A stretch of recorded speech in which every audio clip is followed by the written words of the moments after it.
Olá pessoal, vamos ao nosso estudo bíblico. Nesta oportunidade vamos estudar o Evangelho de Mateus, capítulo 22, do verso 34 até o verso 46. Esse trecho está incluso num bloco narrativo que começou no capítulo 21, com a entrada de Jesus em Jerusalém, e vai até o capítulo 27. Nesse trecho que vamos estudar, é a terceira investida dos líderes judaicos contra Jesus a respeito da sua identidade. A sua identidade é a grande discussão que começa no capítulo 21, diante das suas ações. Ele é indagado com que autoridade ele realizava aquelas coisas. Ou seja, quem é você? Essa é a grande pergunta que vai regendo aqui o capítulo 21 em diante. E os líderes judaicos vão investindo contra Jesus para desconstruir a imagem que ele construiu, ao longo do povo, diante do povo, que o considera como profeta, que o considera como o enviado de Deus. Assim, eles procuram com artimanhas e tentações e enlaçamentos fazer com que ele produza uma palavra ou diga alguma coisa que vá contra ele ou o desqualifique diante do povo, ou até mesmo das autoridades, e que possa dar a essas autoridades judaicas motivo para levá-lo aos tribunais e então executá-lo. Daí a grande conspiração que é feita contra Jesus. Na primeira investida, os fariseus enviaram seus discípulos para tratar das questões relacionadas ao tributo romano. A segunda investida foi dos saduceus, a respeito da ressurreição dos mortos. E o nosso trecho de hoje contém a terceira investida, novamente agora com os fariseus. A primeira, os fariseus se uniram aos herodianos. Agora, nesta segunda investida, apresenta-se os fariseus sozinhos. Esse trecho que vamos estudar, do 34 ao 46, está dividido em duas partes. A primeira contém a investida dos fariseus contra Jesus, do 34 ao verso 40. E a segunda parte, do 41 ao 46, é uma contra-investida de Jesus aos fariseus.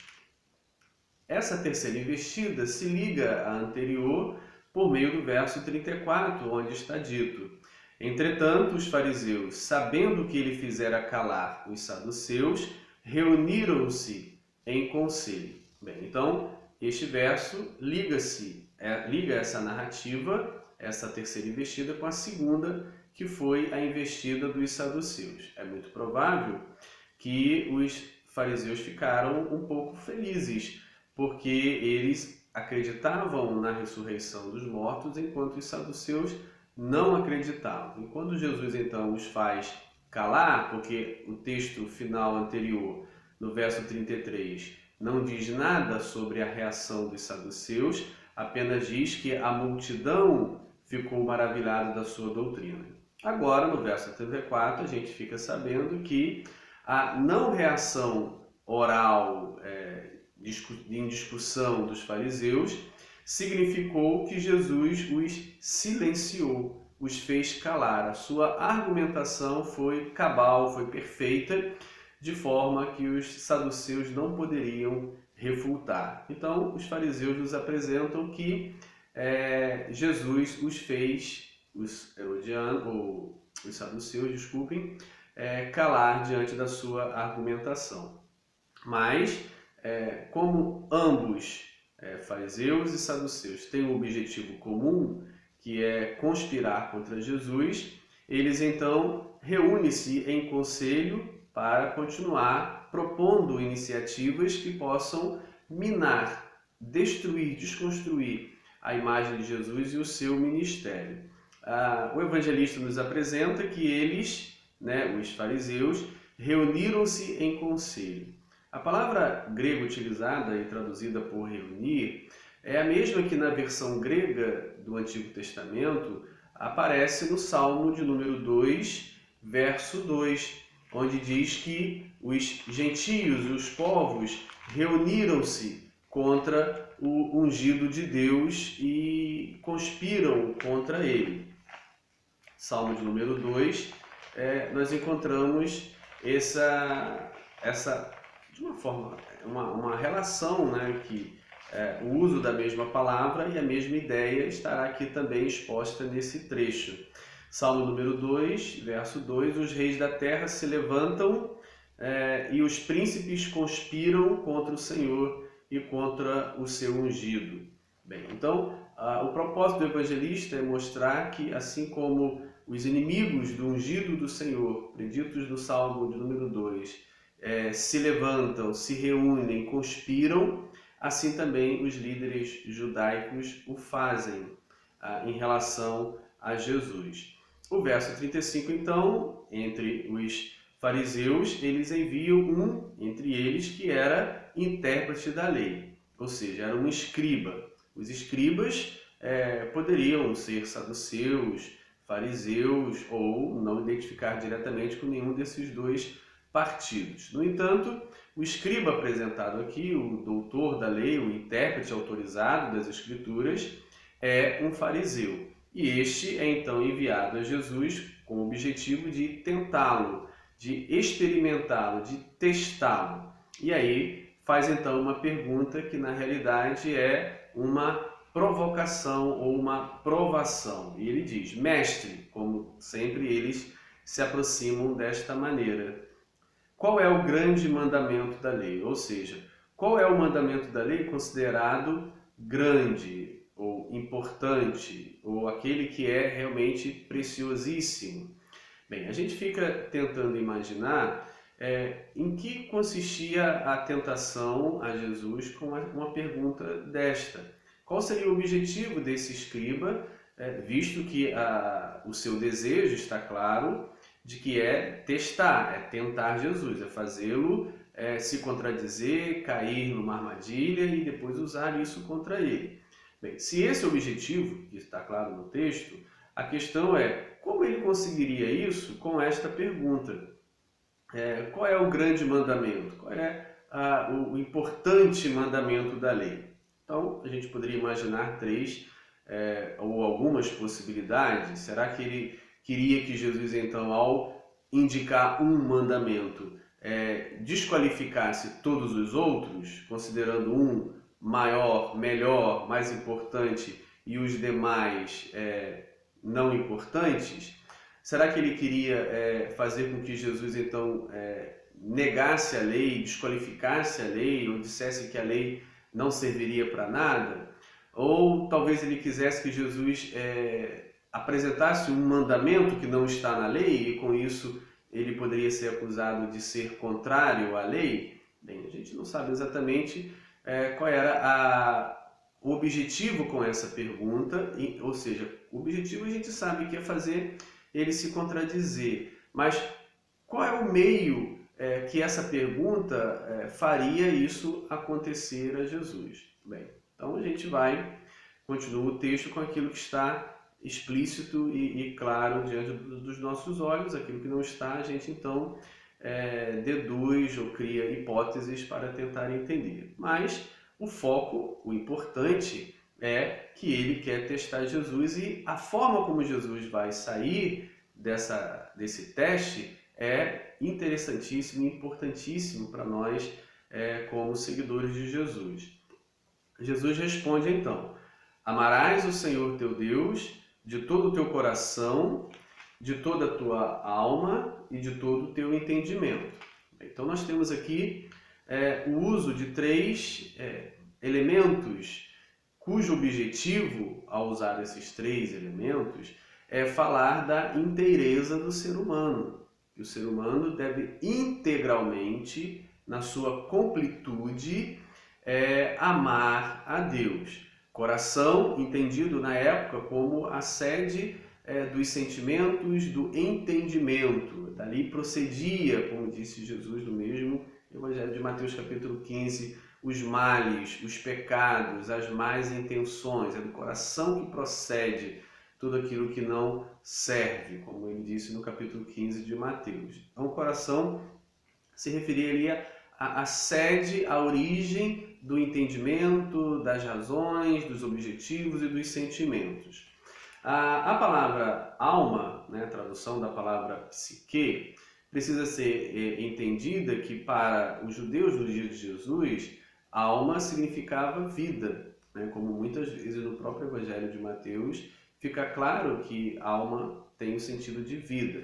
Já expus isso em textos, em vídeos anteriores, em passagens anteriores, está lá bem explicado, quem está acompanhando pode observar isso. Mas a alma aqui está falando da vida, da existência completa, diária, cotidiana e todo o entendimento, até mente, né, seria uma outra palavra interessante. A questão é que é a única vez no Evangelho de Mateus que aparece esse termo grego, né, dianoia, que é o termo, referindo-se à mente. E o objetivo é expressar que devemos amar a Deus com toda a inteireza do nosso ser, não parcialmente ou pela metade ou em certas áreas de nossa vida, mas integralmente. E aí ele diz no verso 38, este é o grande e primeiro mandamento. Até aqui, pode ser que numa das hipóteses levantadas, que ele visava que Jesus excluísse todo o restante da lei, parece que ele está alcançando esse objetivo, mas a resposta continua. O segundo semelhante a este é: amarás o teu próximo como a ti mesmo. E é interessante essa semelhança que Jesus aponta, ou seja, esse primeiro mandamento indicado, amarás o Senhor teu Deus, ele é semelhante, ou seja, ele é igual, ele está no mesmo nível do segundo apresentado, que é amarás o teu próximo como a ti mesmo. No capítulo 10, verso 40, Jesus já indicou essa semelhança entre amar a Deus e amar ao próximo, quando ele disse, no capítulo 10, verso 40, quem receber os pequeninos que eu enviar, receberá a Deus. Ou seja, quem receber os irmãos, quem receber aqueles que em meu nome forem, receberão a mim. Ou seja, então, amar a mim é amar aqueles que eu vou enviar, amar as pessoas. Então, essa relação, essa semelhança entre amar a Deus e amar as pessoas já foi indicada no capítulo 10, verso 40. E será indicada também no capítulo 25, verso 31 ao 46, no juízo final de Mateus, em que ele vai indicar que quando foi dado de beber, comida, visitado, hospedado, tratado como doente, um desses pequeninos irmãos, a mim também o fizeste. Então, não apenas aqui, né, mas em 10, 40 e 25 a partir do 31, são também indicados a equiparação, a igualdade, a semelhança de amar a Deus e amar ao próximo, como se um não existisse sem o outro. Ou seja, se eu amo a Deus, automaticamente eu amo o próximo. Se eu não amo a Deus, eu não amo o próximo. Ou se eu amo o próximo, ou se eu digo que amo a Deus e não amo o próximo, eu não amo a Deus. Ou seja, há uma relação direta de semelhança e de dependência, que é o que ele vai dizer logo em seguida. Esse verso 39 é uma citação de Levítico, capítulo 19, verso 18. E seria muito interessante se você pudesse ler todo o capítulo 19 de Levítico, pois é um capítulo que fala dessas questões da relação social, da relação com o próximo, onde ele vai falar do cuidado com os pais, do cuidado com os pobres, do cuidado com os doentes, ou seja, Levítico 19, que culmina, que tem como centro esse versículo, amarás o teu próximo como a ti mesmo, ele mostra de uma forma prática como que esse amor ao próximo se realiza na relação com o próximo. Então é interessante fazer uma leitura do capítulo 19 de Levítico. Bem, e aí agora no verso 40 ele vai dizer, destes dois mandamentos dependem toda a lei e os profetas, e toda a lei e os profetas. Ou seja, então, se havia o objetivo de Jesus destacar um mandamento e desqualificar todos os outros, então foi frustrado, porque ele diz que todos os mandamentos que existem, não apenas na lei, mas também nos profetas, e é importante a gente observar que os fariseus consideravam tanto a lei quanto os profetas como palavra de Deus, diferentemente dos saduceus, que só viam a lei ou os livros atribuídos a Moisés como palavra de Deus. Jesus diz então que toda a lei, todos os profetas e toda a escritura está vinculada, dependente a esses dois mandamentos, de que somente poderão, ou as escrituras somente poderão ser obedecidas, vividas e cridas se esses dois mandamentos estiverem presentes na vida da pessoa, porque a relação de dependência entre esses dois mandamentos e toda a escritura é clara, ele não diz parte. Toda a escritura depende para o seu cumprimento, para a sua vivência, para a sua observância desses dois mandamentos. Bem, agora na segunda parte do nosso texto, do 41 ao 46, Jesus aqui investe contra os líderes judaicos, especificamente aqui os fariseus, quando é dito: reunidos os fariseus, novamente a mesma palavra que apareceu no verso 34, fazendo uma alusão a Salmo 2, verso 2, em que essa reunião é para conspirar contra o ungido do Senhor. Então estão os fariseus reunidos para conspirar contra o ungido do Senhor. Interrogou Jesus, ou seja, o ungido do Senhor os interroga, perguntando: o que vocês pensam, o que vocês acreditam a respeito do Cristo? Essa questão sobre o que vocês pensam já apareceu no capítulo 21, verso 28, que inaugura esse diálogo com as três parábolas. Que vos parece? Um homem tinha 2 filhos, a primeira das 3 parábolas. Então a pergunta é: o que vocês pensam? O que vocês acreditam? E aqui sobre o Cristo, que é a grande pergunta sobre a identidade levantada por eles. Quem é você? Quem te deu autoridade para fazer essas coisas? Então ele diz: o que vocês pensam a respeito do Cristo? De quem ele é filho? Responderam eles: de Davi. Bem, então a pergunta sobre o que vocês pensam a respeito do Cristo, de quem ele é filho, deveria levá-los a apontar para o próprio Jesus que está ali diante deles, para aquele a quem eles questionam: quem te deu autoridade para fazer essas coisas? Quem é você? Mas eles então apontam para Davi. Davi é a referência deles, quando na realidade deveria ser Jesus a referência ali como filho de Deus, como enviado de Deus. Jesus então replica: como pois Davi pelo Espírito chama-lhe Senhor, dizendo, verso 44, citando o Salmo 110, disse o Senhor ao meu Senhor: assenta-te à minha direita, até que eu ponha os teus inimigos debaixo dos teus pés. Ou seja, a quem Davi chama Senhor? Não faz sentido que um pai chame o filho de Senhor. Para a época, seria até natural que um rei chamasse o seu pai rei como Senhor. Mas um pai, mesmo que o seu filho se tornasse o rei, se tornaria depois da sua morte ou da sua falta de condições físicas e mentais para tal, mesmo assim jamais chamaria o filho de Senhor, colocando-o de forma superior. Então esse é o grande enigma das Escrituras que Jesus traz para os fariseus, e eles não conseguem responder. Mesmo sendo esse um escriba, uma pessoa autorizada, bastante estudiosa das Escrituras, é um enigma que está além da sua condição de responder. Como é que Davi chama um descendente, um filho dele, como Senhor? Isso precisaria de uma explicação. Qual seria a explicação? É claro que essa questão está bem clara para os discípulos e para a igreja de Mateus, que vai ouvir a leitura do livro nos seus cultos, nas suas reuniões, a partir dos anos 80 do primeiro século. Mas para os fariseus ou para a sinagoga que se opõe aos cristãos, nesse momento histórico da Escritura, são do Evangelho de Mateus, isso era uma questão, um enigma para ser discutido e repensado. Quem é na realidade o Cristo?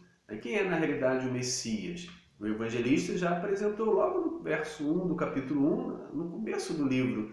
Ele vai dizer que Jesus é Cristo, que Jesus é Messias e que ele é filho de Davi. Mas qual é o sentido disso? Sendo ele filho de Davi, Davi é o seu Senhor, Davi é a sua referência, é o padrão de Davi que ele vai seguir. Quais são as discussões em torno disso? No capítulo 11, verso 2 ao 6, quando o João Batista envia seus discípulos para perguntar a Jesus se ele era realmente o Cristo, se ele era realmente o Messias, ou deveria esperar outro, Jesus responde com as suas ações. Olha, vejam o que eu estou fazendo. Vai falar para João Batista que os cegos veem, que os paralíticos andam, que os mortos são ressuscitados, ou seja, e que aos pobres está sendo pregado o Evangelho. Essa é a autoridade do Messias de Deus, do agente de Deus, do enviado de Deus, daquele que Deus enviou para o povo naquele momento. São essas as credenciais, as obras que ele faz em relação aos que necessitavam, aos doentes, aos pobres, como ele respondeu aos discípulos de João no capítulo 11, verso 2 ao 6. Mas a questão aqui continua em pauta.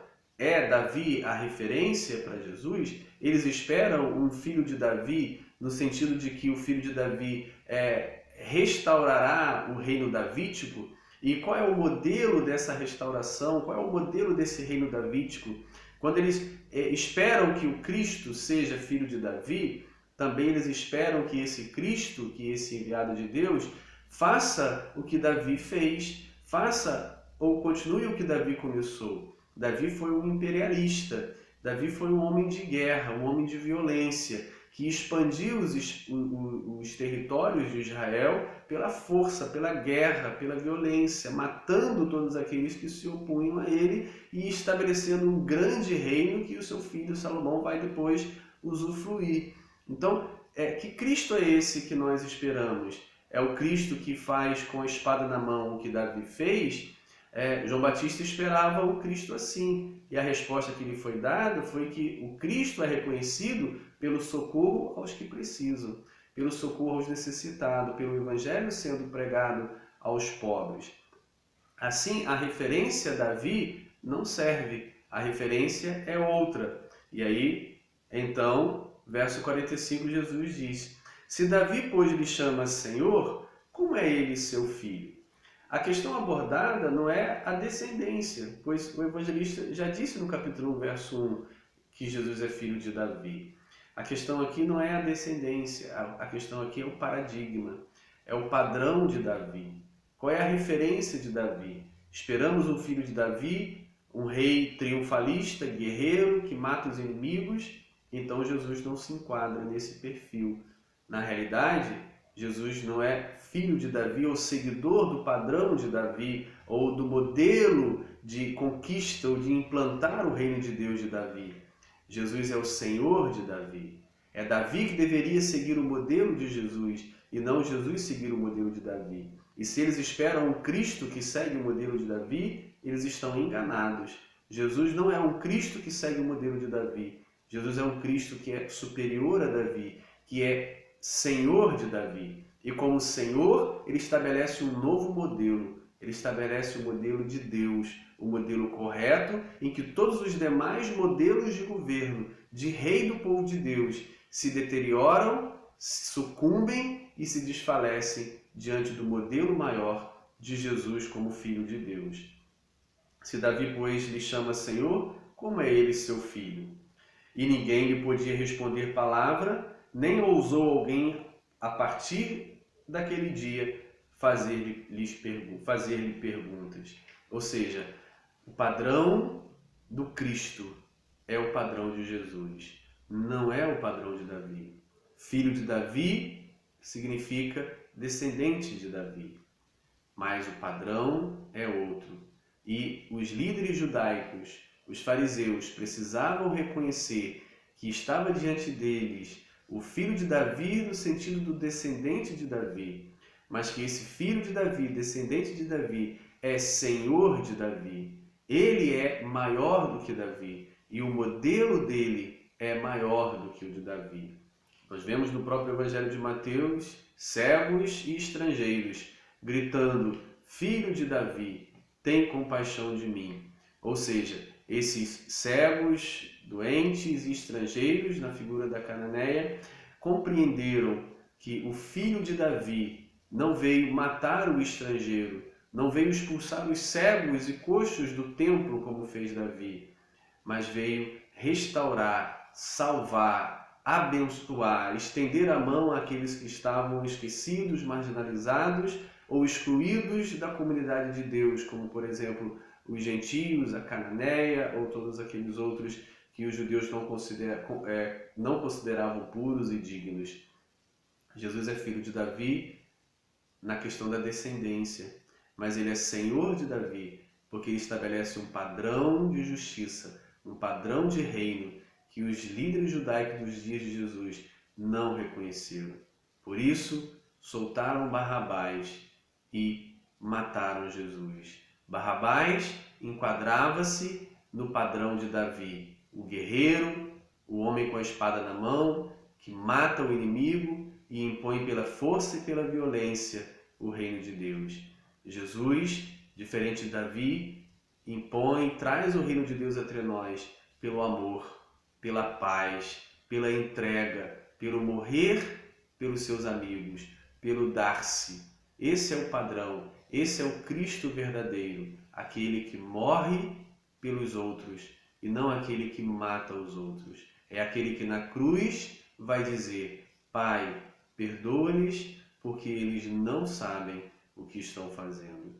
Que Jesus, o Cristo, o Senhor de Davi, aquele que semeou a paz, o amor, entregando-se a si mesmo, seja a grande referência para nós e venhamos seguir esse Jesus que morre, esse Jesus que se entrega, esse Jesus que ama e que não é adepto da violência, em contrapartida do padrão de Davi. Davi não é Senhor de Jesus, é Jesus que é Senhor de Davi. É o padrão de Jesus que é o padrão de Deus. Amém.